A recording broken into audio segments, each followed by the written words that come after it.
नमस्कार, मी श्रीपाद कुलकर्णी, राहणार पुणे। मी तुम्हाला आजपासून स्टॉक मार्केट विषयी छोट्या छोट्या व्हिडिओच्या माध्यमातून स्टॉक मार्केटमध्ये कसं काम चालतं हे तुम्हाला आजपासून सांगणार आहे। तर आजचं एक्झॅक्टली स्टॉक मार्केट म्हणजे काय हे आपण समजून घेऊया।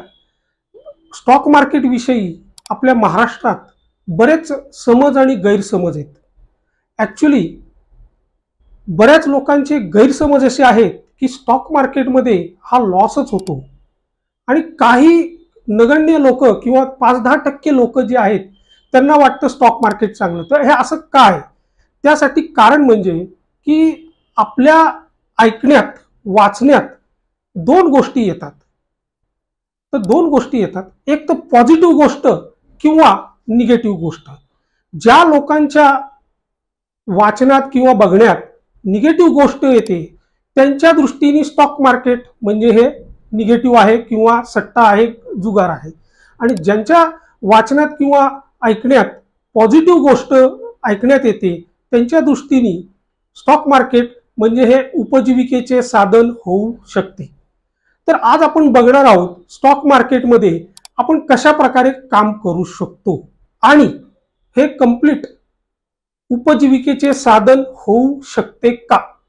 तर स्टॉक मार्केटमध्ये आपण 3 ते 4 माध्यमातून किंवा 3 ते 4 प्रकारे काम करू शकतो।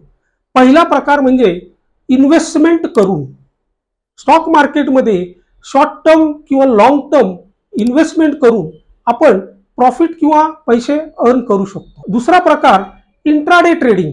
इंट्राडे ट्रेडिंग हा आजकाल तरुण लोकांच्या मध्ये खूप लोकप्रिय आहे। तर हा इंट्राडे ट्रेडिंग हा सुद्धा प्रॉफिट किंवा पैसे कमवण्याचे एक साधन म्हणून होऊ शकतं।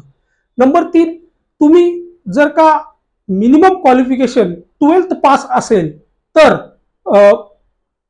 ॲज अ सब ब्रोकर म्हणून सुद्धा तुम्ही जे ब्रोकिंग फर्म आहेत अपस्टॉक, झिरोदा यांचे सब ब्रोकर म्हणून तुम्ही काम करू शकता। नंबर 4, आपण तुम्हाला जर योग्य टीचिंग किंवा कम्युनिकेशन स्किल असेल तर तुम्ही क्लासेस वगैरे पण घेऊ शकता। हे झाले कमाईचे मार्ग। पण यासाठी आपल्याला नॉलेज असणं गरजेचं आहे। स्टॉक मार्केट विषयी माहिती असणं गरजेचं आहे। आता एक्झॅक्टली इन्व्हेस्टमेंट करणे आणि प्रॉफिट कमवणे हे एक साधं सोपं वाक्य नाहीये किंवा इंट्राडे ट्रेडिंग करणं म्हणजे खूप सोपं आहे तसं नाहीये। ॲक्च्युली इन्व्हेस्टमेंटसाठी किंवा इंट्राडे ट्रेडिंगसाठी तुम्हाला साधारणपणे फंडामेंटल ॲनालिसिस आणि टेक्निकल ॲनालिसिसच्या नॉलेजची गरज आहे। त्याचबरोबर नॉलेज असून सुद्धा काही लोक लॉसमध्ये जातात। त्याच्या मागं सायकोलॉजी। तर आपण इन्व्हेस्टमेंटमधले फंडामेंटल या विषयावर किंवा ह्या टॉपिकवर एक सलग 8 ते 10 व्हिडिओ तुम्हाला मी छोट्या 4 ते 5 मिनिटाच्या व्हिडिओच्या माध्यमातून मी तुम्हाला एक्सप्लेन करणार आहे।